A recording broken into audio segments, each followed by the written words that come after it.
Sensibly Speaking podcast. This is Chris Shelton, the critical thinker at large. We are doing something a little different this week, and so I am putting an intro onto what was an interview that I did a couple weeks ago with Penny Michow, and she is a pagan. She's Wiccan. She's a witch, and she is out in Minnesota, and they hold a yearly convention called Paganicon. I spoke there a couple years ago, and I believe I posted the recording of that talk. It was a lot of fun, and I also interviewed Penny because she had some Scientology experience of her own, quite tragic experience, actually. And I will link to that podcast that she and I did a few years ago where we talked in detail about her experience with Scientology and her ex-husband, and she's now a widow. That's why it's her ex-husband. So there's quite a story there. But this talk this week is not about that. It's about indoctrination and radicalization. And these are, of course, very, very important topics to our current world situation. And as the vaccines are rolling out now, and as people are looking at getting back together and having normalcy start coming back into our lives over the coming months, we're going to see the return of all the fun and games that was going on pre-pandemic in terms of radicalized, crazy, culty, nonsense behavior that we all are, seem to be so fascinated and consumed by and affected by in a negative way. So, what can we do about it? Well, this show offers some insights and some education on the topics so that we can deal with it in a more practical and sensible way. That's the effort here. And Penny wanted to interview me for Paganicon to discuss these topics. And so we did. And I thought we had a fun interview. I think I talked a little bit too much, maybe, but I wasn't sure what parts to cut out. So I hope you enjoy this interview. I think this is the first or one of the first times I've ever posted somebody else's interview with me on my channel as a podcast of my own. Of course, Penny's fully in agreement with doing this. But here you go. And I hope that this is something you enjoy this week. Our topic today is indoctrination and radicalization. We are offering this for Paganicon 2021. And I am completely delighted to be interviewing former Scientologist, cult expert, and longtime friend, Chris Shelton. This year is in virtual format due to the COVID-19 pandemic. And as I'm sure Chris is, I am also very much missing our participants and their input. You have never failed to inspire fantastic conversation and great insights in these workshops that we've had for a number of years. So I'm going to tell you a little bit about me, and then I'm going to tell you a lot about Chris, because he is the real star of today's conversation. My name is Xenu, as I am known in the craft community, also known as Penny. I'm a third degree Wiccan priestess. I'm elevated in 2 traditions and legally ordained in the state of Minnesota. I'm the co-founder and high priestess of the Coven of Misfit Toys, which is based in Minnesota and Wisconsin, and we are very much a non-traditional coven. So the first classes that you take with me are going to be compassion and ethics, followed by critical thinking skills. I have offered workshops on the topic of ethics for Paganicon, Pagan Pride, WicCon, Sacred Harvest Festival, at Sacred Paths Community Center, and when I was coaching in the marriage community for just about 20 years. I was the vice president of the Upper Midwest Pagan Alliance for 6 years and have volunteered for all of these organizations for more than 20 years. I grew up in a cult and in the far-right ideology, John Birch Society Youth Group. I left that in my late 20s, and 20 years after that, I met and married a Scientologist. That experience and his death, because of his involvement in Scientology, made me look more closely at my own background, at the tactics and practices of high control groups, which we also call destructive cults, and how these things exist across just about every ideology and belief system. I met Chris when he was still a member of the Church of Scientology's C organization. And it's gotten better since then, Chris. Yes, it has. Yes, it has. I'd say the relationship. I'd say the relationship has improved a little bit. Yeah, I would say so too. Yeah. So Chris grew up as a second-generation Scientologist. He learned the principles of Scientology as a child, and at 15, joined staff at the org, which is what Scientology calls their churches, in Santa Barbara. After graduation from high school, he was recruited into and joined the Sea Org, which is Scientology's paramilitary elite corps of volunteers who work 24/7 to advance the goals of the Church of Scientology under, today, the current leader, David Miscavige. Yep. Chris left Scientology 17 years after joining the Sea Org, following a great deal of physical and psychological abuse. He was, we got rid of the dog, and here comes the cat. So we'll have a cat joining us. He was labeled a suppressive person, an SP, and was disconnected or shunned by lifelong friends and associates, including his then fiance. Chris now works to educate the public about the dangers of Scientology, destructive cults in general, and basically is a cult expert. Yes. Well, yeah, I would say extremism in all forms. That's that's pretty much my fight, is against extremism. And you have helped hundreds of people recover from destructive cult influence, both one-on-one and through your work online. Yeah. So you have, you've been on Leah Remini's Scientology in the Aftermath. You served as a consultant for that group. You have a YouTube channel, a very active YouTube channel, produce Sensibly Speaking podcast, and you have a blog. Yeah, I keep busy. And a book. So your book, Scientology, best name ever, Scientology A to Xenu, an insider's guide to what Scientology is really all about, is available on Amazon in every format possible. You got it. So, and in your spare time, you help me with these things when I ask you. Yes, I do. And Yes, you do. And we've done some great work and had some great talks. Yes. Well, and did I miss anything on all of the things that you do? Anything else you want to add to that? No, I guess the only other thing I can add right now is just to really make my life exciting, I decided to do a full-time university study program also. So I'm doing post-grad work in the psychology of coercive control. So that's also part of my schedule at this time as I do this year-long program. So yeah, I'm good glad times. to hear you're not slacking. No. No, try to keep busy.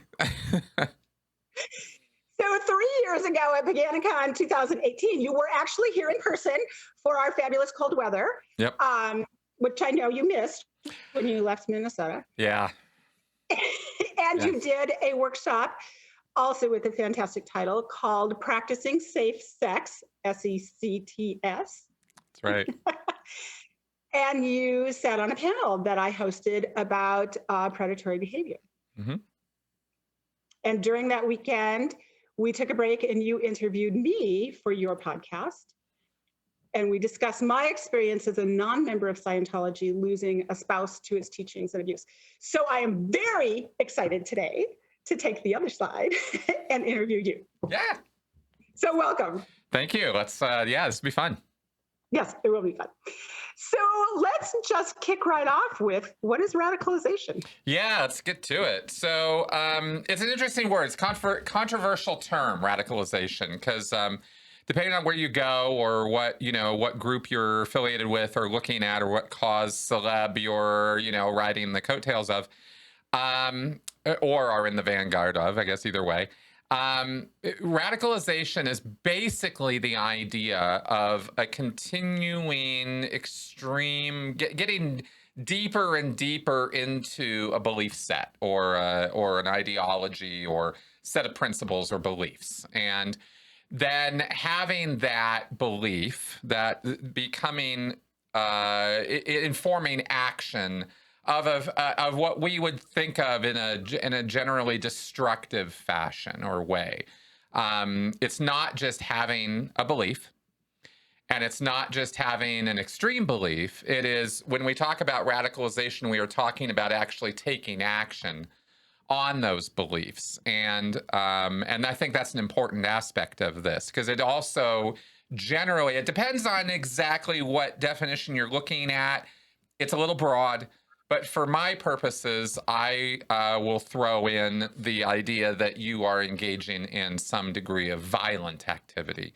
When you start talking about radicalization, you're talking about offering justification for real world action that is destructive or violent in an effort to forward the goals and objectives and purposes of the group or activity that the belief represents. My long-winded explanation for that. Well, no, that's an excellent explanation. And it feeds right into my next question, which was how does that pertain to the topic of ethics? Well, ethics is, see, it's an interesting thing, because ethics is all about individual viewpoint, right? And individual morality. What rules have you agreed to? How should life be lived? How should one go about doing what they're doing? And when we talk about ethics, I think generally we understand that we're talking about the rules or guidelines or actions or activities that are gonna help people get along, you know, that are gonna make things better. But, you know, morality and ethics is very individual, and it really depends on the belief set you've subscribed to. My ethics are very different as an agnostic, you know, psych-oriented, you know, extreme critic, you know, person who fights against extremism. I've got my own set of ideas of what is and isn't unethical that are going to be very different from an evangelical Christian. So over the course of however long I've been teaching or facilitating workshops on ethics, you know, I have always said, and you don't have to subscribe to this, but I've always said, for the purposes of conversation, my view has leaned towards the Buddhist idea of ethically positive behavior is that which seeks to balance my desire to be happy and my desire for happiness and to avoid suffering with others. Mm-hmm. That would be ethically positive. And I totally get what you're saying, that not everyone ascribes to that. That has always been my view. And so that when I frame these conversations, it's kind of within that framework. Fair enough. And it's not like I don't get what you're saying. It's simply a matter of recognizing that the same words can be used by different people with different value sets, and they can all claim, legitimately, mind you, that by following their rules, their guidelines, their set of beliefs, they are being, quote unquote, ethical. Yes, I agree. Right? Because ethics is really a matter of a measure of subscription to a value set or a belief set, you know, etiquette, manners, a way of dealing with others, and self, you know, what's good, what's bad, that kind of thing. So that's why I always have to comment on the relativism of it, because there's really no objective standard. And so we really kind of have to roll our own, and that's fine. There's no problem with that. It doesn't make ethics less important or less valid or less real just because we made them up. We just have to recognize that. That's all. That's the only point I make with that. Right. Yeah. I would agree. Yeah. I would agree. And that all of those words, you know, I mean, just to jump off track a tiny bit, I mean, look at the word forgiveness, how loaded that is emotionally for people, and how it means this huge spectrum of things across a wide variance. So, but your original point about it's how we navigate getting along with others, I think is at least a seed of that, and what makes this conversation important to the topic of ethics. Absolutely, because at the end of the day, whether you think it's ethical or unethical to beat your spouse is probably going to have something to say about it too. Yes, exactly. Right? So it's not just a matter of how you see things.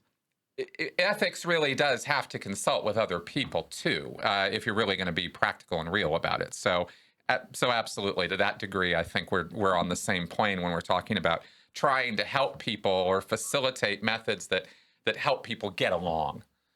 You know? Yeah. Yeah. Not Yeah, rip each I would other's agree with faces off and stuff like that. You know, we generally want people getting along, and I think if we're thinking of ethics in that direction, we're thinking in the right way about it.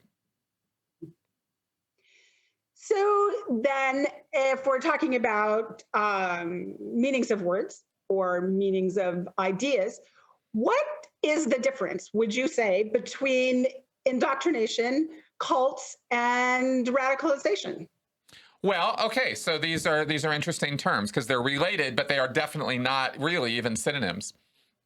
In cults, you have radicalization occur, and that can create problems. Radicalization occurs through the process of indoctrination.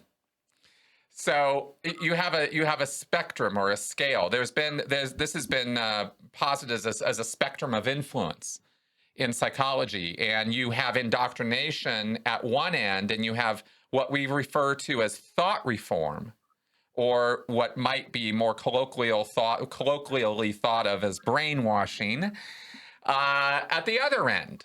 So, because indoctrination is a word that doesn't necessarily have the connotation or value that it's bad or evil, that it has to be a bad thing. We indoctrinate our kids in school about times tables and and arithmetic. You don't teach it, you indoctrinate it. You're getting kids to memorize this stuff. You're not consulting their understanding of it. You're just telling them 7 times 7 is 49. Learn those numbers, right? Learn that phrase. 7 times 7 is 49. That's all you got to know. And over time, as they grow and develop and they learn judgment, then you start dealing with critical thinking skills. And that's when indoctrination then has to turn over and become education, right? That's where the influence spectrum can go in a positive direction. Because you are influencing somebody by giving ideas to them, whether they're 3 years old or 30. You're communicating ideas. Indoctrination is not necessarily consulting their judgment or their understanding when you're giving those ideas to them. It's just take this on, memorize this, know this, learn this. And like I said, that could be used in a good way or it can be used in a bad way. You can indoctrinate children in things that they have no judgment on whatsoever and can't, like the belief in gods or something. I'm not randomly throw that out there. And maybe that's a good idea, and maybe that's not a good idea. There are various, it's controversial. There's different schools of thought on that. Well, and would you say it's how you do that? Like, here are a set of beliefs, political, religious, cultural, whatever. Here are a set of beliefs. And as the child grows, you can, and I realize this is slightly off topic, but you knew that was going to happen because yes, you knew that was going to happen. But here's a set of beliefs. And as the child grows, or if you are joining a group, as your understanding grows, the why of this belief or the expanded reality of this belief is shared so that the child or the adult can make their own decision about it. Well, that's exactly the thing. And with indoctrination, you're not necessarily asking a person to make their own decision. You're simply saying, as I understand and use the word, and I understand there are different definitions for this. I'm not trying to speak from some ivory tower. This is how indoctrination always is. But when we're talking about it in a context of cults and extremist belief sets, then we are talking about overriding a person's judgment or negating their judgment in the first place by simply saying, look, this information is so important, so valuable, so true, so amazing. You simply have to accept it as is and don't question anything. That'll come later. It'll all become clear to you, that kind of thinking. Well, fair enough. You know, at the beginning of any dive into any subject, we're a little confused about everything, and we don't quite know what to hold on to as far as what's, you know, what are the stable, important pieces of information I should learn here.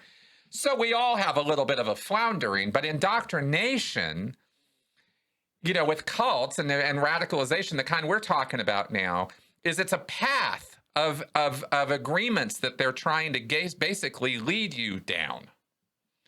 You know, if you think about how you accept ideas or beliefs or think about things, generally these ideas are given to you. You know, you didn't sit there and think them up in the, you know, in a vacuum. Somebody introduced them to you. And when you join a group that is engaging in radicalizing behavior, there's an agenda. There's a path. There's a sequence of information that's going to be given to you in a certain order because it's been found by that group over time that this is the acceptable way to give you this information. So with something like, I don't know, maybe I should reference Scientology as an example here. Maybe in broad terms, I think that people will have heard about. You know, you hear about this Xenu character, and 76 million years ago, there was this big genocide and atomic bombs being blown up. Well, my point is they're not going to give you that stuff on day one.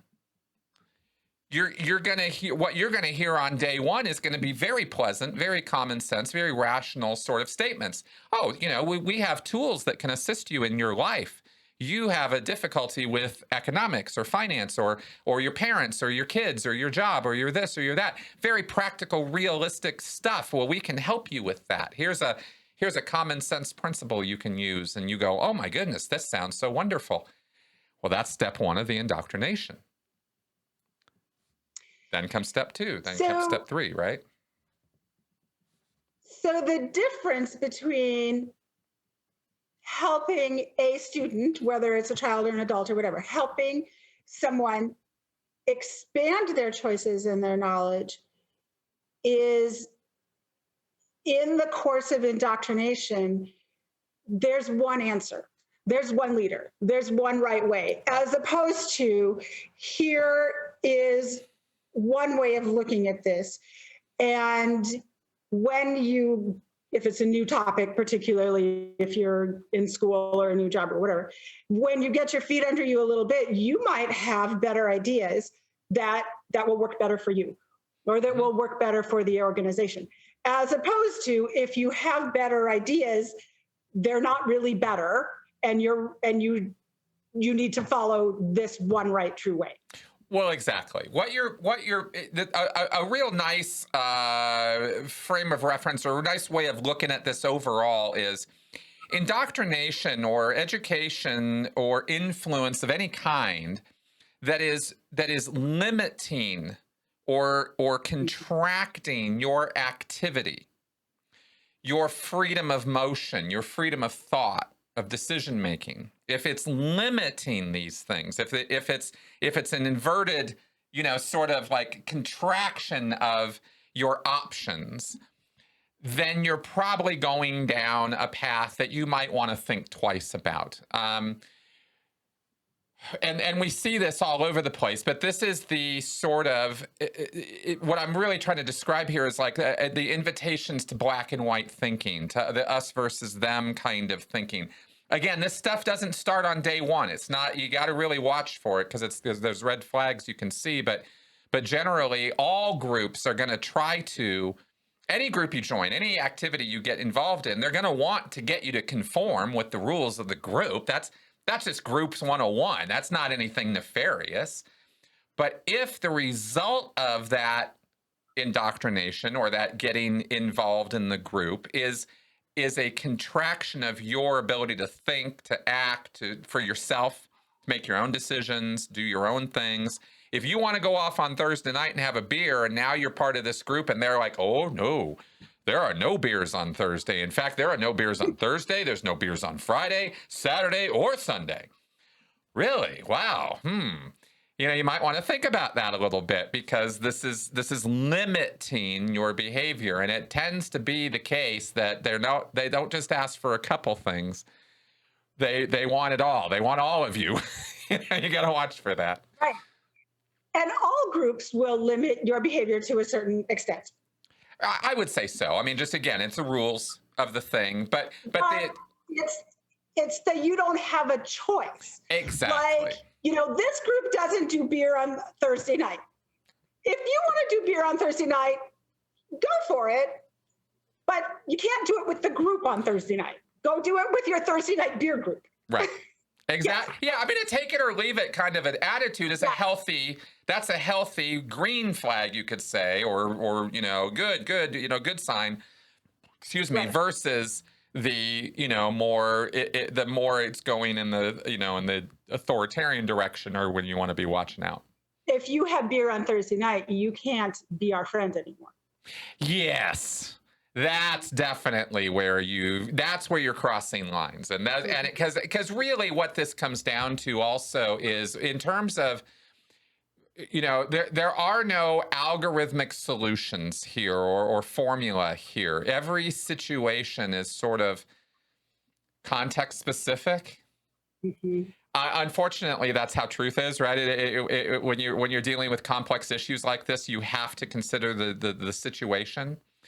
And you have to consider, long term as well as short term. We all might need to make sacrifices in the short term in order to have long term gains.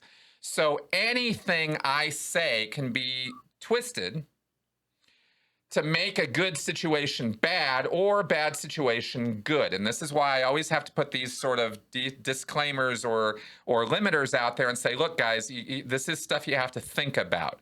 There's no simple Simon solution to spotting extremism, radicalization, or undue influence.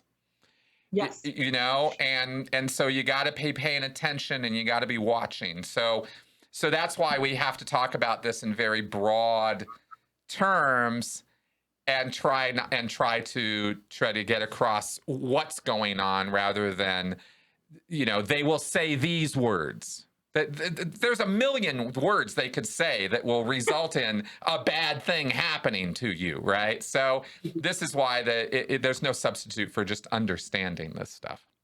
And that in itself is a really important point, because when you are indoctrinated and radicalized, there is not complex thought for you.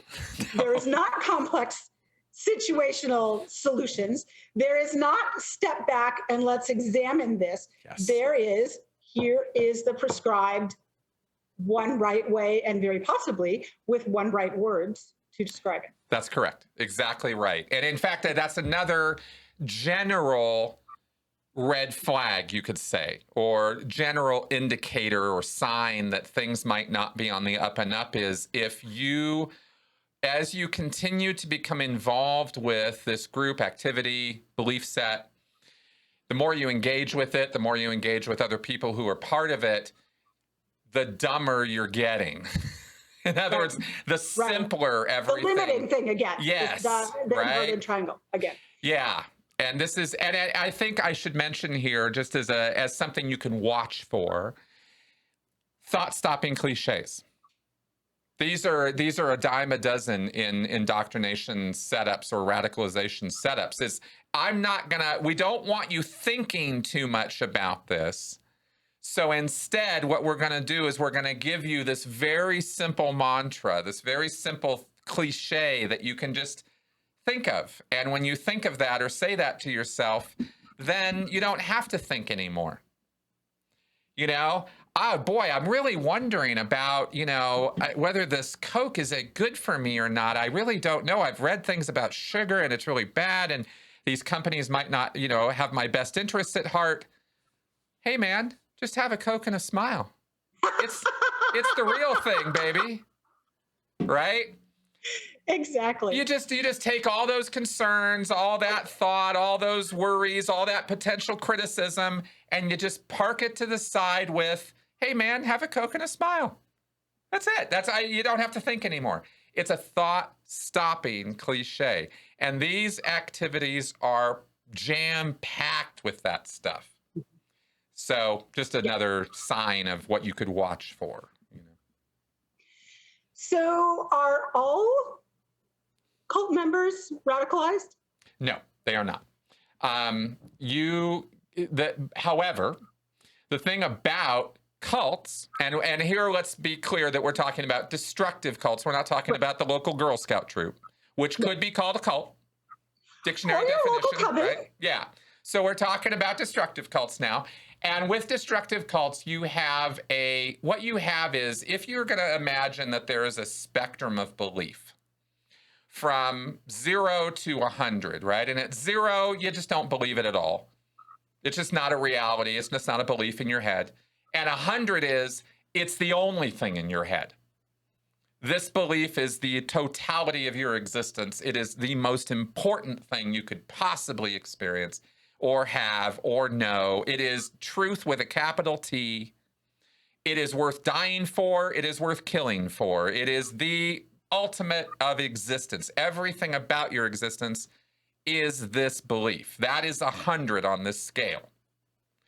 Cult members are going to be 50 and above on that scale. Okay, that's a simple, nice, easy, simple way to think about it. Is they've bought into this belief beyond the point that they should have. And that's where you're starting to get what we call this cult mindset, or this extremist mindset. But it's a spectrum. You know, not everybody is at 100. In fact, really, the way I've described it, nobody's really at 100, because we all have other things we have our concerns with as human beings. We have to eat, sleep, take a shower every now and again, do all these regular things that we have to think about. None of us can be 100% committed. But you see these guys who will go blow themselves up for a belief. Right. These terrorists, for example. I mean, that's 99, man. You're over there. I mean, you're giving up everything. And you are also, by the way, in the process of doing that, not just killing yourself, you're taking out other people who have nothing to do with your belief, because that's what your belief calls for. So that's the ultimate expression of extremist radicalized behavior.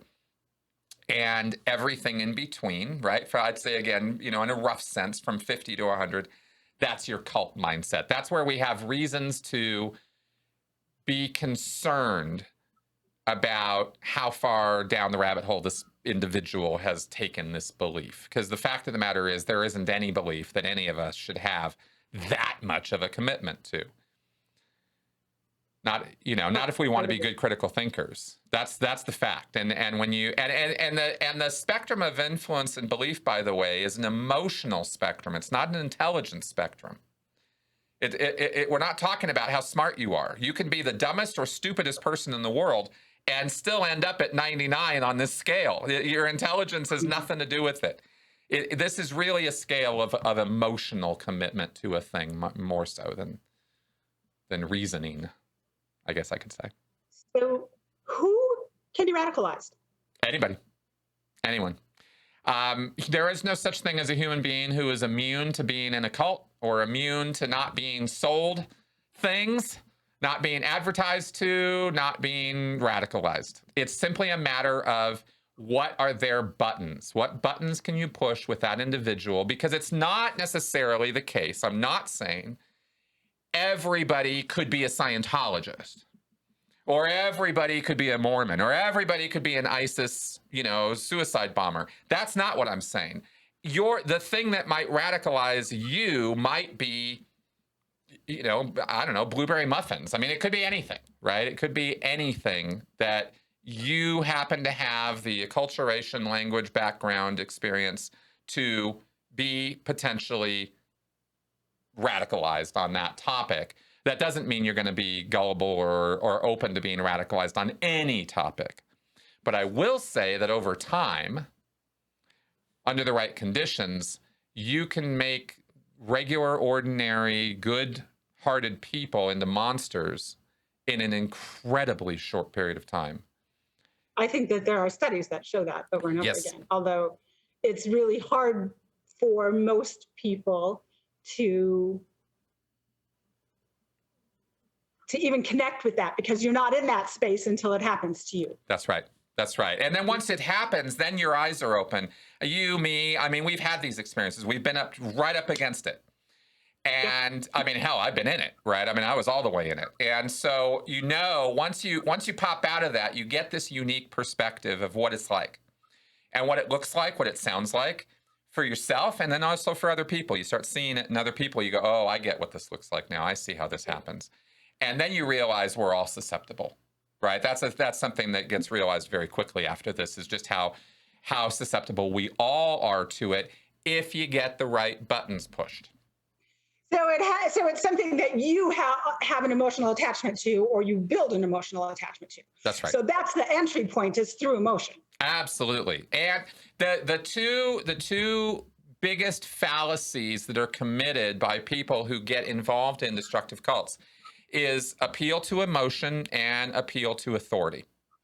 And appeal to authority is a logical fallacy, not because listening to people who know what they're talking about or experts is a bad thing. That's not the fallacy.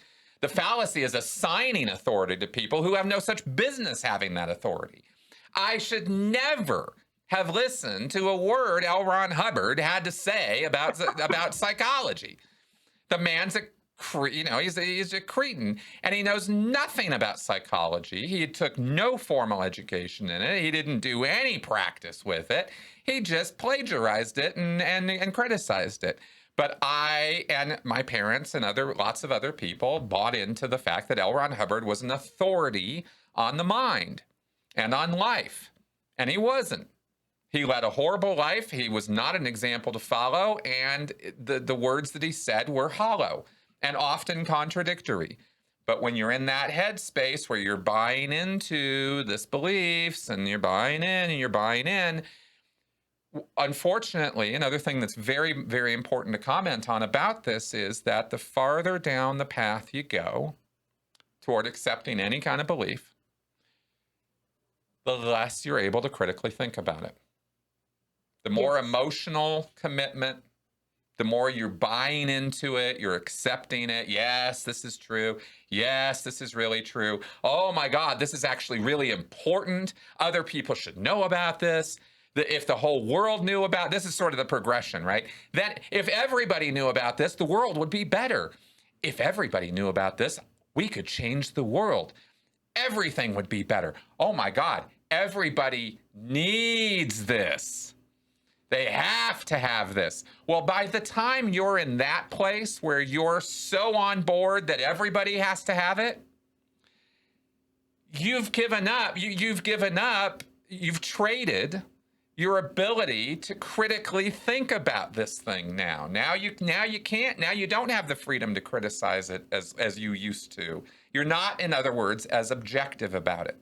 This isn't voodoo or black magic. This is just how our minds work. So, so when you're committed, you're not questioning. You're not doubting anymore. You're all in. And with that loss of doubt goes a loss in critical thinking. And that is where all the trouble really begins. I think you and I talked about this a couple of years ago, maybe in our last recorded conversation, that one of the very first Scientology events I went to was in the temporary between the old church and the new church, in that temporary building, and there was a video, and it was the whole thing was very disorienting. But some young man in a tie and a shirt and a jacket got up and he talked and he welcomed everybody, and everybody sat down and he did his little spiel, and then he talked about the new org coming and the ideal org and how it would bring in so many people. And wouldn't it be wonderful if the whole world were Scientologists? Yep. And I remember just going like, what? Oh yeah, that's a thing. I am aware. Well, no, but that's a thing with all these groups, or with a lot of these groups, right? Is they really want to get everybody. It's almost a red flag all on its own. Yes. If you have a group that insists that their solutions, their way, their method, their idea, their belief, their technique, whatever it is universally applicable and will absolutely help every single person it ever touches, Yeah, you know, that's over the 50 line. I think that's really like we've crossed a line there Way because, over the 50 line. well, you know, because it's kind of like there is no such thing. There is no Right. such thing as any one piece of information that everybody's going to get on board with. Exactly. Yeah, just doesn't work that way. That's why, yeah, exactly. It's why some of us, you know, like red and some like green, and some people like to live in the country and some like to live in the city. You know, I mean, we all resonate with different things, and different things will work for us. Exactly. Exactly. And even if you throw out, I mean, this is just so humorous. It's just so funny because you start thinking about it and you realize there really isn't anything. I mean, I could say, well, we all have to breathe, right? Nope. Somebody's going to take an exception to that. There are breatharians, and they are going to have a problem with me saying that we all have to breathe, right? Well, I don't know. We all have to eat. Nope. Nope. I don't got to eat. Nope. You'll find that there's a person out there who will say that, right? Well, the earth is round. Nope. Definitely not. There's thousands of people who could counter you on that one. There's nothing. You know, much less at the level of Jesus is Lord, you know. Like, it's the pathway. yeah. So aside from blowing up an abortion clinic, yeah, or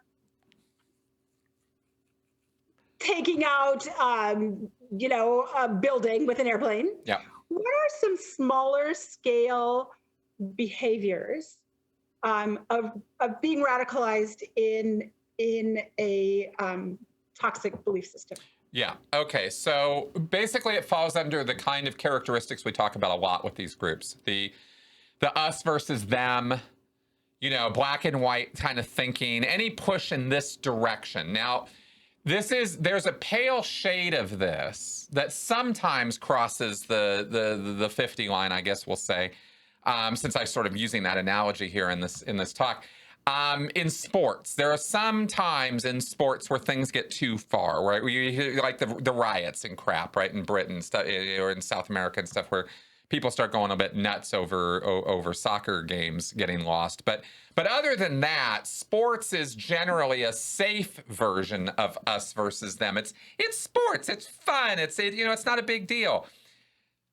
When you cross the line is when it's not okay that you lose. When there is existential threats are a result of you losing, right? Of our team, if we don't win, it's our way or the highway. If we don't win, everybody's going to die. Everybody's going to be for it. It's moving in that direction. Now, I'm talking about, of course, I'm saying things right now that are very extreme.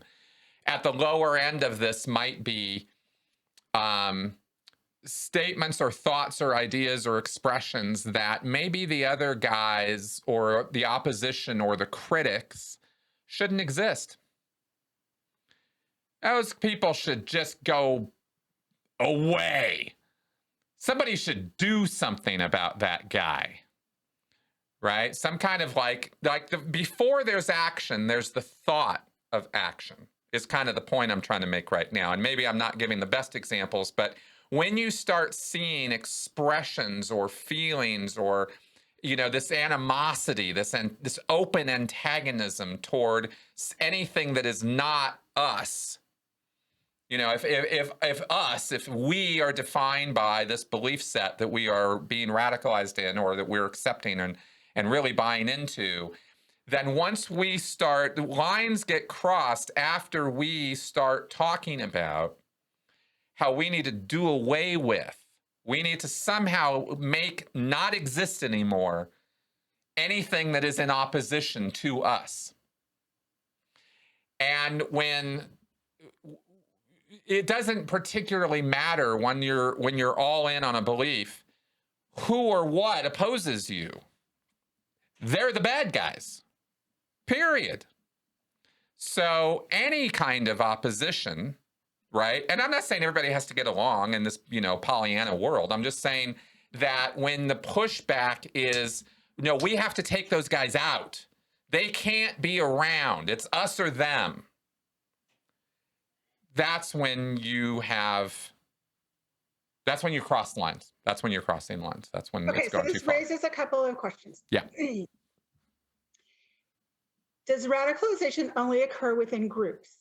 Or can it be, I'm not sure I'm framing this right. Yeah. Can it be individual between people? Let's say that you and I have some terrible falling out, and now I'm out to get you. Yep. Is that a form of being radicalized? Or is that is that a form of being a human being who's emotionally gone too far? Well, that's the thing. It's actually the same manifestation, but a little bit of a different context. Mm-hmm. You know, when we talk about indoctrination, when we talk about radicalization, we are talking about the context of these words are usually used with with groups. Maybe we can bring it down to a one-on-one relationship. You know, certainly domestic violence or intimate partner violence operates on the same dynamics as a cult or as human trafficking. Even, I mean, you get a lot of the same control mechanisms and procedures, gaslighting, and the way that trauma bonding, the stuff that goes on, is same across these domains. So we see similarities, I guess I could say. And so I'm not going to say no, there's not. It's not like these two friends who are fighting have nothing in common with this other situation over here. But I wouldn't describe two friends fighting that way over a disagreement on something as radicalization. I don't think that that's exactly what that would be. You would have to have the cause of the problem be an escalating, what's the word? Volume? I don't know. Commitment to a belief set, to an idea, to an ideology, in order for it to be radicalization. It's not just people fighting or having disagreements. It's because of this ramping up of this belief. So it's not like if you and I live next door and you painted your house a color I didn't like and now we're fighting about it. Yeah. It would be more, let's say a couple is married and one has followed a political ideology that the other one disagrees with. And that belief in that exterior ideology continues to escalate. Correct. To where there become aggressions. Exactly. And we see this most recently in QAnon, for example. Families getting breasted up over this, right? People like, I lost my mother. I mean, this is how they talk about QAnon people is, I lost my mother. I lost my father to QAnon. Like, it's this thing that you lose people to. Well, that's because it's exactly how it feels. They were there, and now suddenly a whole different person is there. I mean, this is, the other thing about this is the personality changes are noticeable. I mean, they're huge. They're big. It's just, he's not the same guy as he used to be. She's not the same. She doesn't have the same temperament anymore. She's not patient anymore. She's off the rail. She's, whatever. What I mean. It's just, it changes you. And this is where people become very alarmed as they see these changes and they're like, oh my God, what's going on? And unfortunately, by the time it's outwardly manifesting, you might already have a real big problem on your hands. This is why you want to pay attention to the earlier signs of this stuff. So what then are the risk factors for becoming radicalized? Well, okay, so it can happen to anybody, and so it's not a matter of intelligence. I got to get that out of the way always right away, because everybody thinks you got to be a moron to join a cult and all this. Total nonsense. It's really just whistling past the graveyard, because the people who say that, they're just sort of like, oh yeah, I'm too good for that, and you're just like, dude, if you had any idea how susceptible you are. So first I'll just kind of cancel all those ideas, but there are things that do seem to, this is not, there's not like,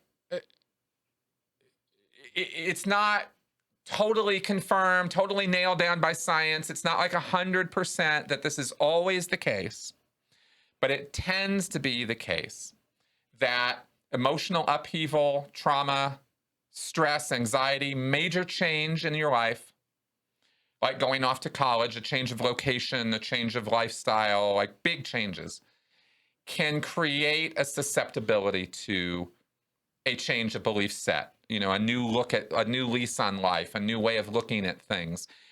People get stressed, kids go to college, people lose their jobs, people get divorced, people lose their children, untimely deaths.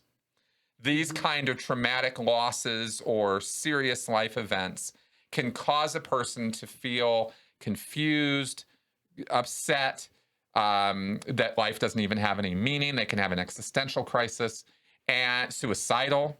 All of these things can lead a person in desperation to look for answers to the problem, and then they might glom on to the first or second thing that comes across their path, which might not necessarily be the best thing for them. And it's not that they should have known better. How can you, in a dearth of information, when you don't have the information, how can you know? So this is why we have to continually stress, find out, be active, be an active learner, to take time. Would it be fair to say they might glom onto these things that they would not have had there not been the upheaval? Oh, absolutely. That's my point. Yeah, absolutely. If your life is going stable and everything's steady Eddie and it's great, why would you go join some radical group that's going to completely upend your whole life? People don't do that, right? So, when I was growing up in the cult that I grew up in, we had a neighbor who rented the garden behind where we lived, who was a member of the Jehovah's Witnesses. Very nice gentleman, would, work the garden, and then he and his family would drop off vegetables for my mom. But I remember years later, after my mom had moved away and I was in the same community, friends of mine had gone through some terrible trauma, and the Jehovah's Witnesses, these same people, were on their doorstep offering support, condolences, solutions, the love bombing that we hear about as a tool of indoctrination. Yeah.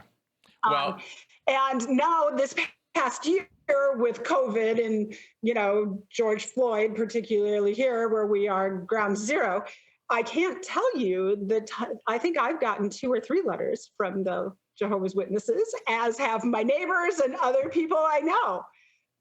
Well, you could expect more of that, because what's happening now is an amalgamation of big data and evangelicals. The churches in America are now, if you remember the Cambridge Analytica scandal from early, I think 2016, where big data is being used, where they're harvesting, these databases of 2,000, 3,000 data points on each individual. In these data sets, and they will use them to now target. There are companies that are getting this information and are targeting specifically people whose spouses have recently died, people who have lost their jobs, the people who have had traumatic episodes in their life, a loss of a loved one. They are finding this information on social media in big data terms, like they're finding, in a geographical zone, tell me how many people lost a loved one in the last, a month or two. And then they will target advertisements to those people's social media pages, specifically targeting their individual loss. Lost a loved one recently, needing help, looking for answers, don't know where to turn. Marketing button, marketing button, marketing button.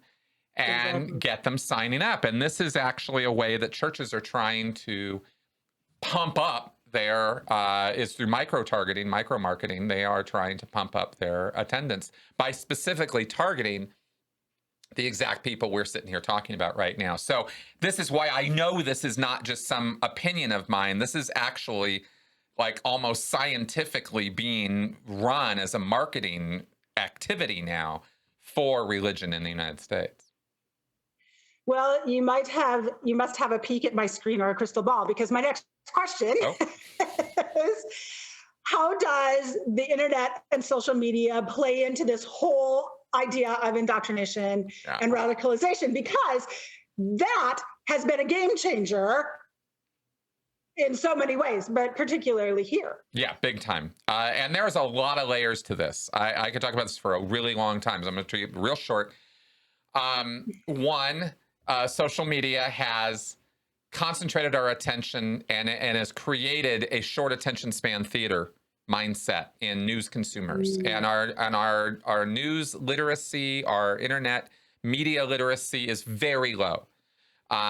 Generally across the boards, we are incredibly poor consumers of information. And by that, I mean, we will take our news from the headlines only at this point. I mean, we've shortened it down so much now that we don't even click the link or open the article.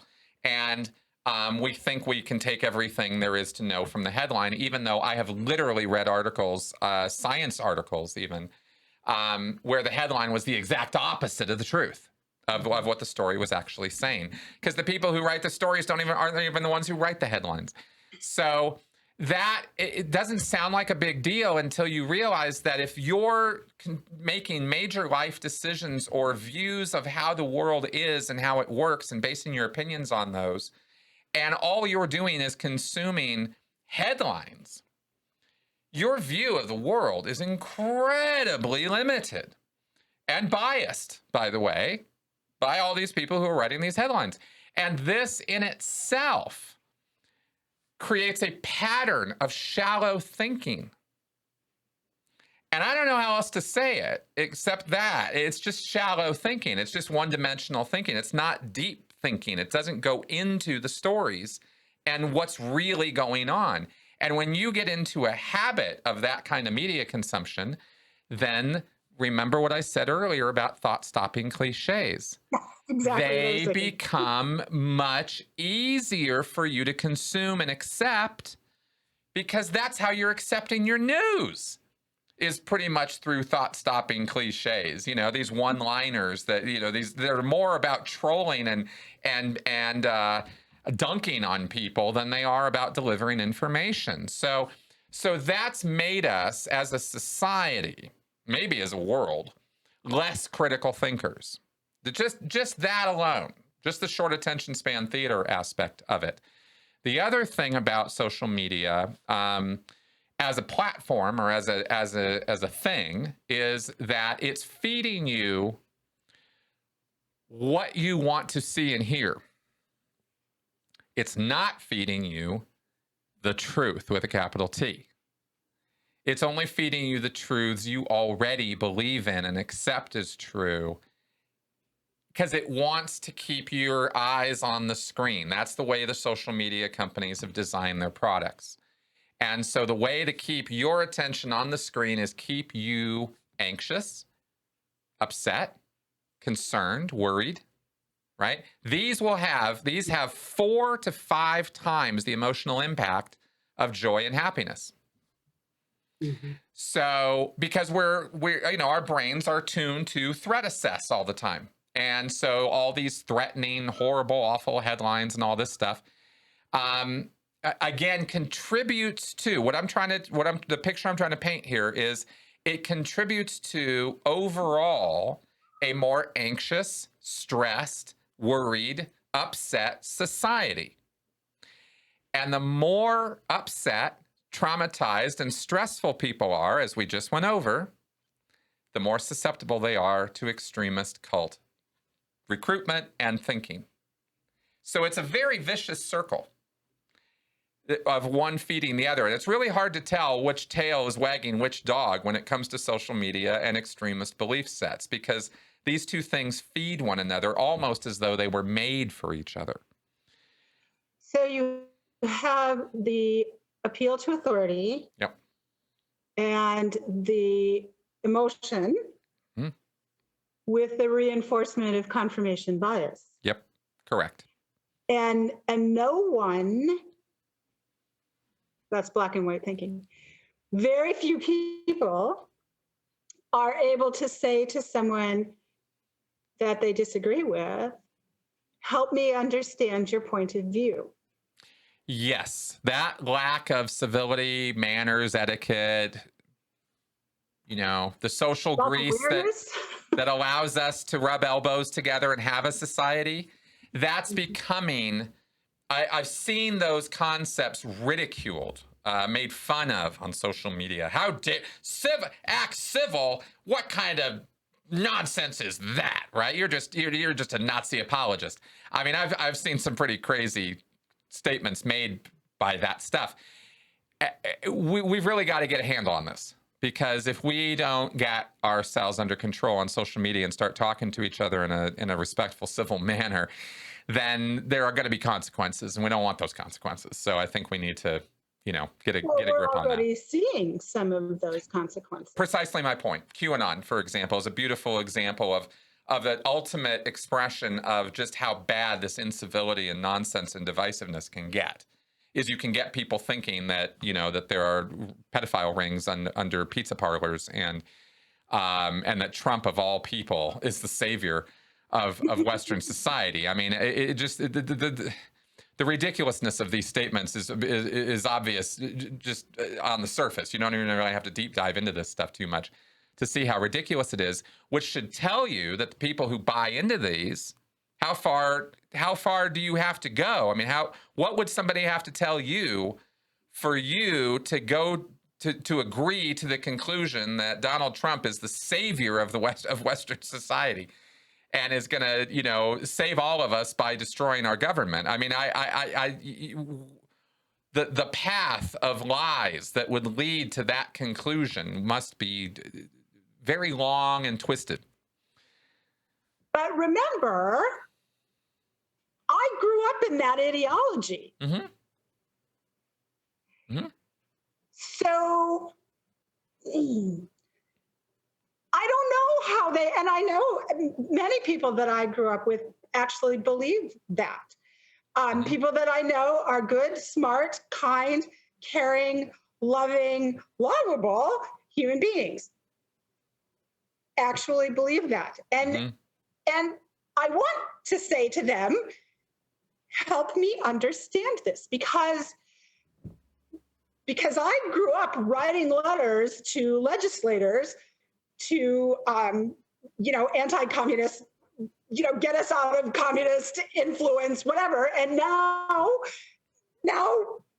the man who's palling around with Putin is our savior. I don't understand how we went, in the very short years since I have been out, how did we go from there to here? But I do understand the foundation of that belief system. And it's very interesting because I have been watching Hulu's series, Mrs. America, about Phyllis Schlafly. I've not heard of that one. And it's, who she is though, right? She's the woman who basically stopped the Equal Rights Amendment from being ratified. Oh, I think I've heard her name. Okay. Yeah. Okay. Yeah. I know you know who she is, but I've been watching this because I think it's very well done. I've just started watching it, but she was a hero in my world because she stopped this terrible communist propaganda that was going to take children and indoctrinate them. And so it's very interesting for me as an adult, and not having examined that particular belief at all, just lived in the background to look at this from the other side. It's very interesting. And I just, always want to say, help me understand how you got here, because I think at a core place, we all want the same things for our families and our loved ones. We have different ideas of how to get there, but at some point, those different ideas went from here to here about what's okay and how to achieve them. Well, exactly. And this is really important. Of all the things we've talked about so far, I think this is the most important thing I can say about this. And this is really, really difficult for some people, but it's still, it doesn't mean it's not important.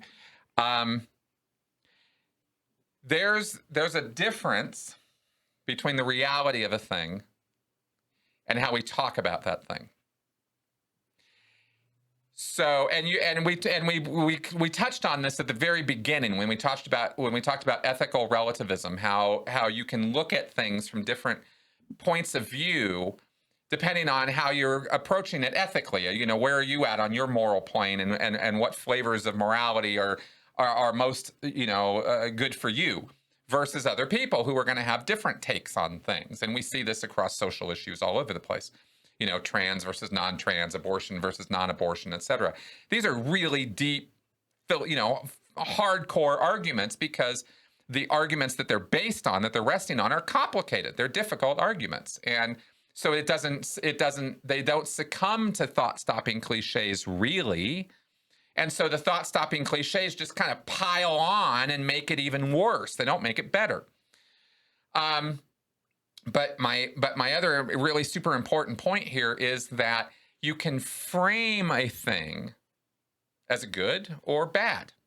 Same thing, right? You can have people over here looking at it as the thing that's great, and you can have people over here looking at it as this horrible, awful thing. And I wish I had a simpler answer to how to resolve that, but I don't, except to say it's on you to study both ends and figure out for yourself how you should be looking at this based on your own value set, not this or this, but look at it for yourself. And that's what critical thinking is. And that is so important, because it's the only way I know to not get sunk into the us versus them fight that exists around every single important social and societal value we have. That everyone can have, there's some, you know, every belief set, every idea has a for and an against. And they've got really good arguments on both sides for why that should be that way. Very sensible, very reasonable, very logical. You can logic your way into being anti-abortion. You can logic your way into being pro-abortion, right? Or pro-life, whatever, you know, how pro-life, anti-abortion, whatever. You can work that out either way and be convinced at the end of working it out that you are the most saintly, you know, ethical, moral, awesome person who ever existed because of your stance on this issue. Either side. This is the miracle and tragedy of human thought, is that we can justify anything. We can make anything make sense. So, and I only stress all this because I'm trying to point out that there really isn't any such thing as absolute truth. There's really just a matter of people have perspectives on things.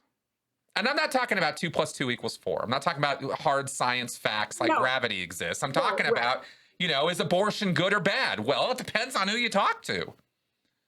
It's very subjective, right? So, yes. So who's right, who's wrong? Well, in an ultimate sense, everybody's right and everybody's wrong. It's just a matter of, you know, how are they looking at it? And I have to stress this because people can get confused. They can be like, well, I thought it was the good thing to do to be anti-abortion. I was told my whole life, anti-abortion, I'm anti-murder. This is a good thing. I don't want abortions because I don't want murder. And you go, yeah, from that point of view, you're absolutely right. Now let's flip the script on you. How did you arrive to this idea that abortion is not murder? Let me honestly have a conversation and look at this and figure this out. I did that for the abortion is murder side. I wanted to figure that out. I didn't understand it. Didn't make any sense to me. So I went and had a bunch of conversations with people who truly believe that abortion is murder. And now I get it. Now I get where they're coming from. And it's not that they're evil people who must be destroyed and they're all horrible and awful and how dare they think that. They are people with opinions. You know? So in the context then of not becoming radicalized, it's being able to hold your own opinion, being able to step out of that and look at another opinion. Yes. And allow either side to have theirs. Bingo. I can have mine. Yes. I can have mine. And you can have yours. And we can agree to disagree. Yeah. I mean, it sounds We can agree. it sounds so simple, but yeah. But that's what's not radicalized. Exactly. That is the anti-radicalization formula. You're literally, I mean, it sounds trite. People think it's silly, but it's not. It really is the way that we have formed our societies and have gotten along for millennia. You know, this rise of social media and this idea that everybody is now, you know, that their egos are exposed and we're seeing in everybody's heads now. And oh my God, everybody's just gotten so awful. What happened to the world? The world was always like that. It's just now you can read people's minds because they won't shut up about it while they're, you know, posting on social media all the time. So, okay, so now now you get to add mind reading to your interplay with other people. It doesn't change the fact that if we can't learn to get along with each other with radically different ideas, then that radicalization process is going to destroy us. It's really that simple. And so my enthusiasm for this topic is driven by that. Is I want people to get along. And if we go back to this just touch back on social media again. Yeah. So social media feeds this by making us anxious, stressed, worried. Yep. By feeding confirmation bias. Yep. Heightening the emotion. Yep. And by removing, well, and as you said, the short attention span theater. Yep. And one other element as well, which I'll throw in right now, is anonymizing people. Yes, exactly. It removes this connection that we have to other human beings so that we feel empowered or enabled to be jerks. Exactly. Because if you're insulting your Aunt Sue, you know exactly who that is. You've met her in real life. You know it's not okay. You know there's going to be real world consequences for doing that. And so you don't do it. But you can insult, you know, I don't know, Trash Talker 79, you know, like that. Right. Who's that? You know, Right. Could be some 14-year-old in his basement. It could be some 65-year-old Afghan vet. It could be some, you know, Chinese spy. I mean, it could be anything. You don't know who that person is that you're talking to. So anything goes, because consequences don't matter when you're never going to see the person again, never going to hear from them, or don't know anything about them. It's easy to sell yourself on the idea that there's no consequences to this conversation. Well, the fact of the matter is there are always consequences to every conversation, but easy to blow that off when it's Trash Talker 79, right? Right, or Susie Q's, you know, black-eyed poodle. Exactly. Yeah. So there's, I believe, I want your input on this, but I think that there is a perception that only people who are mentally ill, not just unstable or traumatized or going through a difficult time, but people who are mentally ill are really the only ones who will truly become radicalized and do something very destructive. Yeah, that's really nuts. It's unfortunate because it really betrays an ignorance of mental illness and mental health. And these are difficult words. This is, you know, if you're really going to get into the details of it, it gets super complicated super fast. So I'm not going to go there. I'm going to keep it real simple. And I'm just going to say, look, mentally ill people, by definition, have brains that don't work. And by that, I mean, these are people who are not able to make the same kind of logical connections that you or I make. I mean, just the fact that you're listening to this show, that you're listening to a sequence of ideas expressed in a rational way, indicates that you've got a thought process that goes cause effect, 1, 2, 3, right? You can think in sequences, et cetera, et cetera. Truly mentally ill people don't have that ability. Something's broken up there. And I'm not talking about people who are depressed, people who have anxiety or some personality issue. I'm talking about mental illness now, like the real stuff, not these words we bandy about, right? Personality disorders. Yes, I'm talking about the real stuff. So it's the exact opposite is actually true. Is mentally ill people don't fall for this stuff because most of the time they don't even have the attention span to be able to maintain attention long enough to buy into this crazy belief set, much less become radicalized by it. Now, I'm not saying it can't happen. I'm not saying that, but I am saying that merely labeling anybody who gets involved in an extremist belief set as mentally ill definitely demonstrates that you don't understand what radicalization is or what mental illness is. Well, and I think that it further, because as you know, this is one of my passions is destigmatizing mental illness. Yep. And I think it further stigmatizes and marginalizes human beings who have an illness.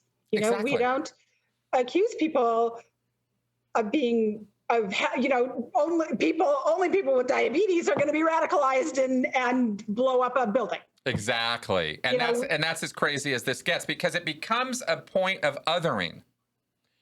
And it becomes a point where you're us versus theming on mentally ill people who cannot even defend themselves, much less, deal with you and your nonsense.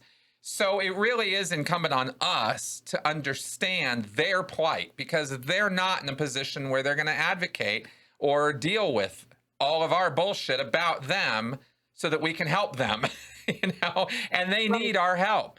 They need our compassion, our tolerance, our understanding, and our support. They do not need our insults and our derision. And that's basically what you get when you start calling people mentally ill who are not mentally ill. They do have an issue, but that's not what the issue is. So then I want to ask the flip side of this question. Can being indoctrinated well over the 50 line create mental illness? See, that's a tough one. That's a tough one, because that's where we get into actual definitions of mental illness. And it depends on, are you going to talk about personality disorders as mental illness now, or are we talking about something else, like actual biological malfunctioning? Because it's not going to create biological malfunctions. It's not going to do that. It's not going to create lesions or, problems of a physical nature with your brain or with your mental apparatus. It will screw up your thinking. It will make you act kind of interesting and destructive ways. And how far I will go with this is I will say, because it's a matter of record, that it can lead to psychotic breaks. People who get involved in extremist belief sets can experience psychotic episodes. And I would certainly refer to a psychotic break or episode as a kind of mental illness. I would not call that a personality disorder or, something like that. That's a whole different level of disarrangement upstairs. So I will say that it can go in that direction, but that's about as far as I would go with it right now. Yeah, I would tend to agree with that. I think that's the suppression of your personal values hitting hard up against imposed values. Absolutely. There's personality conflict. There are moral conflicts or ethical conflicts, right? There's value conflicts. And also it needs to be appreciated that one of the things that tends to happen on the extreme ends of these spectrums is time crunch. One of the ways that pressure is exerted on people, this was certainly true for me, and I've witnessed it enough times in enough other groups to kind of get that this is sort of a thing that happens in a lot of these, not all of them, but a lot of them, is one of the pressure points is time. We don't have an infinity of time to get the job done, right? The world's going to end tomorrow if we don't fill in the blank, right? If we don't get this done, everybody's going to die, everything's for it, and there's this crunched time. And there are very few things in my own personal experience that make me as crazy as not having enough time to get too much done. And that itself can produce this kind of mania, this kind of like, and you wind up, you know, you get wound up enough on that, you can snap. So there's different. So my point is really there's different ways of approaching that pressure, that breaking point. There's different ways it might manifest, might come about, but that can happen and has happened many times in these destructive cults. Okay, so I want to touch on some mainstream organizations. Sure. I want to touch on medicine, churches, military, and tactics or practices that bring adherents into following the leader. Sure. What makes those not radicalized or not a destructive cult, or are they? Well, see, that's the thing. It's all a matter of intent, purpose, design, and action. What actions are carried out by this group? Not what are they telling each other, but what are they actually doing? You know, theoretically, you could have a group of people who were the most hard-ass, hard-nosed, mean-looking, skinhead dude, you know, kind of group, right? Who just talk to each other at the, you know, longshoremen, rough go, you know, nasty, swearing every other word. You could have this group of guys who just look and sound like the biggest jerks, right? Much skinhead neo-Nazis even. Trading insults. I mean, you just wouldn't even want to be around them. And yet every year at Christmas, there they are with, you know, doing the toy drive.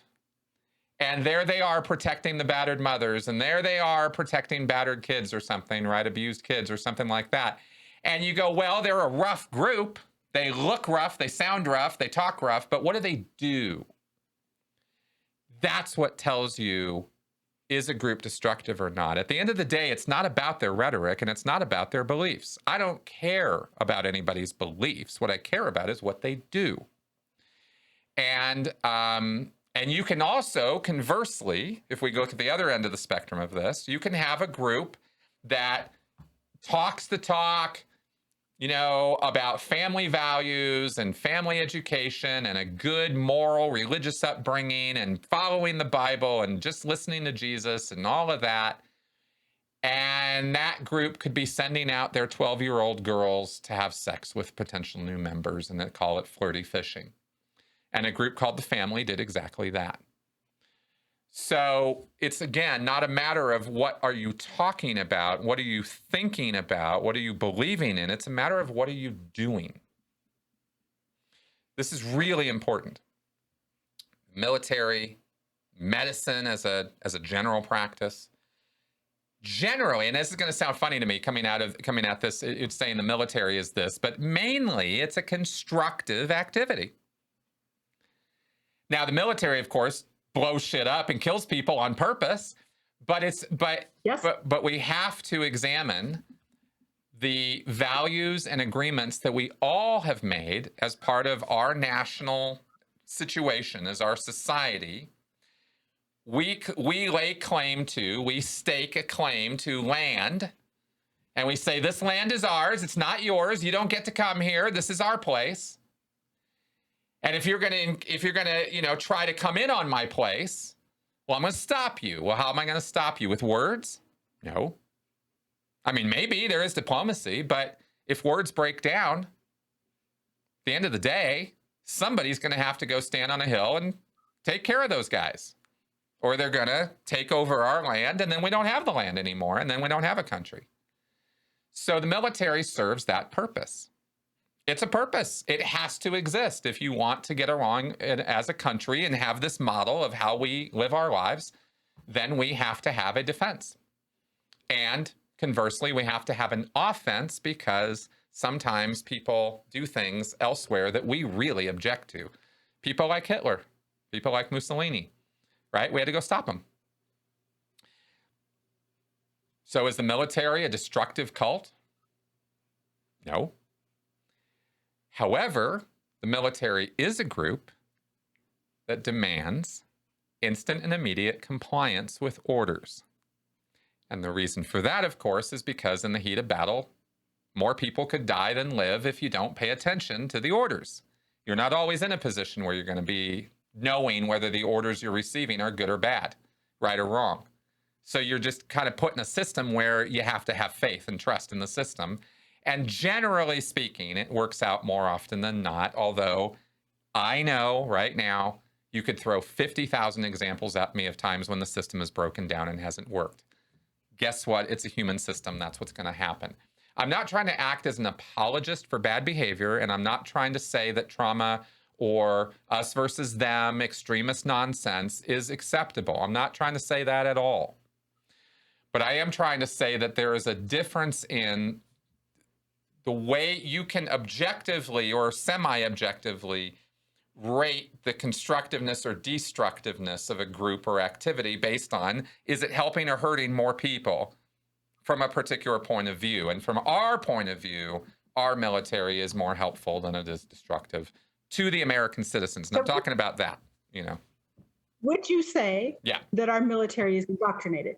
Oh, God, absolutely. See, here's the thing where it gets all confused. Is the techniques are the same. Yes. Right? And it can get confusing. But this is where you have to have it, you have to get to the level where you got to be able to think with this stuff, right? It's like, this is why I made the point earlier of trying to stress indoctrination as a word is valueless. It's not good, it's not bad. It is what it is. Sometimes it's useful and it's a good thing. Sometimes it's not. And it's a bad thing. Context. It's like a shovel. Yeah. It's like a shovel. Exactly. Sometimes it's useful and it's good when you're digging your garden, and it's bad if you're hitting someone over the head with it. Bingo. It's a tool. And that, you got it. And if you're going to get a bunch of grunts who have signed on to serve for their country for an X number of years for whatever exchange they're going to get, if you're going to get those people into shape and into a position where they can trust one another and operate as a group first and as individuals second, that is what the purpose of boot camp and military indoctrination is for. If it goes beyond that, it's not doing its job. It's doing something else. So do you have the potential for abuse in a group like the military? Absolutely you do. In fact, we could say that the stricter, the more hardcore, the more extreme a group is in its demands on its individual members, the greater the chances of potential abuse. Absolutely. And I'm the last person who's ever going to say abuse hasn't happened in the military, or the military is just a bunch of great guys and what's the problem? Because of course there are problems with the military. You have an almost unlimited power in a very small number of people. And of course some of them are going to take advantage of that and are going to take advantage of it in a psychotic way. That doesn't mean that the group as a whole is a bad thing. And that's what I'm trying to differentiate. Right. And I do that by stressing action versus belief or words. Because that's the only way you can really judge these things. And I am sure that in the last 24 to 48 hours, there's probably been, 10, 20, 30 objectionable things that military people have done that we can pull up links to and go, see, they're bad people. Well, that was a bad person. Doesn't mean the whole group is represented by that one doofus or that one unit or even that one squad. As opposed to in a group like, for easy math, Scientology, where disconnection is applauded as a group value. Well, exactly. And really that is just another reflection of the destructiveness of the us versus them. Look, if you want to have a belief set that Xenu committed genocide here 76 million years ago and auditing is the only way to attain personal spiritual freedom and immortality, I don't care. Go right ahead, knock yourself out. I really don't care. If your belief is such that because you believe those things, you can't talk to me because I think differently than you.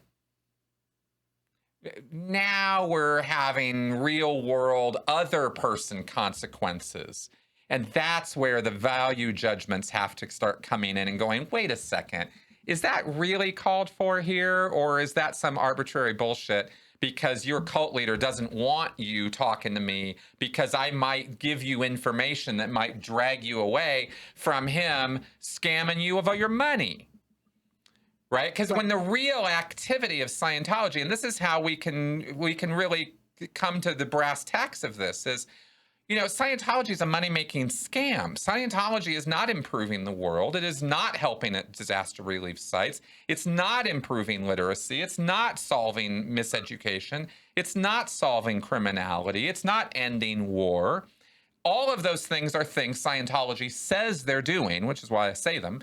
But they're not doing any of those things. What they're doing in the real world is breaking up families and ripping people off. And we can point to example after example after example after example of this, and we can prove conclusively that that is the primary activity that that group is involved in. And it's fooling people that it's doing something different than that. And it's not a cynical view, and it's not, you know, a hating view. I don't hate Scientology or Scientologists. Just kind of what they're doing. So that's, you know, so that's how I can make these differentiations. That's, you know, and the basis of which I make these judgments. Okay, so let's end off with, how do we protect ourselves? How do we not get caught up in something like this? Okay. Because if we're all vulnerable, and we all have hot buttons, and we're all on social media. How do we not go down the rabbit hole, Chris? All right. I'll give you 2 pieces of advice. It's the best I can do in terms of simple, direct advice on this. Thing number 1 is slow the hell down. Take your time. Okay? The number 1 way, I'll say, I'll go out on a limb and I will say, one of the number 1 tactics that is used by destructive cults of all stripes, religious or not, because remember, this isn't just religion. You could have sports cults, martial arts cults, political cults, right? All of it. But one of the key ways that they get you involved is they pressure you right from the get-go. Don't think, act. Don't, you feel, they're appealing to your emotion. In Scientology, the day you walk in, they would say, they try to sell you a book or a course, and you'd be like, oh, I don't know, man. I don't think I have the money for this. Don't think. No.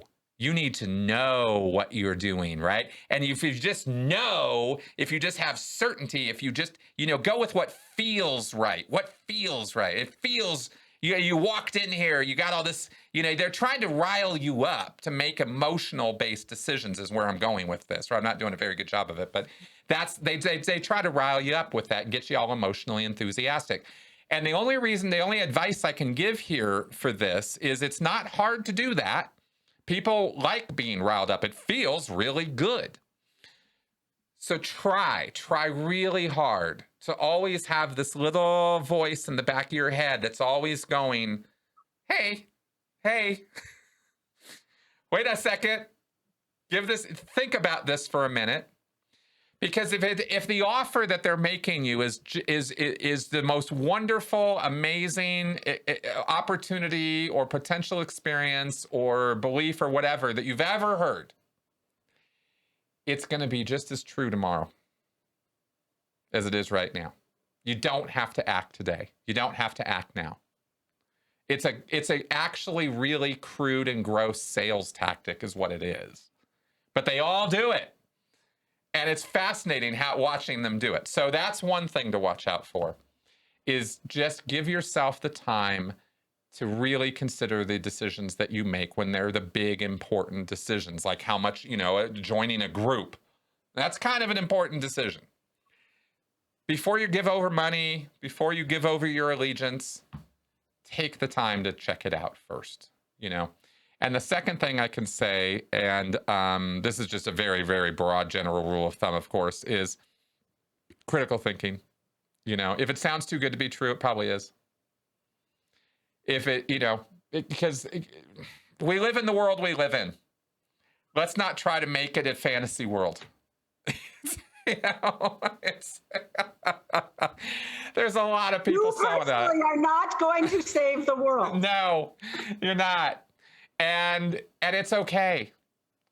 And it's okay that you have the life that you have. You don't have to be Bill Gates or Jeff Bezos or Elon Musk or, Ryan Reynolds or whoever your idol is. It's okay to aspire to better things, of course. It's always good to, to want more and to work for more. But these get rich quick things, these schemes, these things that sound too good to be true, almost, actually, I'm not even going to say almost. They just are too good to be true. Just don't buy into them, Right. Every good, it takes hard work. You have to pay your dues. Exactly. And even then, what you got to understand that every celebrity you see, every big name CEO you see, everybody who's in the $billion dollar tax bracket, in other words, these are lucky people. We really don't pay enough attention to the luck factor with these folks. Yes, you're not going to get there if you don't work hard. But guess what? Hard work ain't going to necessarily be the only thing that's going to get you there. If you don't have that break, if you don't have that luck, if you don't have, there's a lot of skilled actors. There's a lot of skilled musicians. There are some amazing artists out there that you're never, ever going to see or hear because they just never get their lucky break.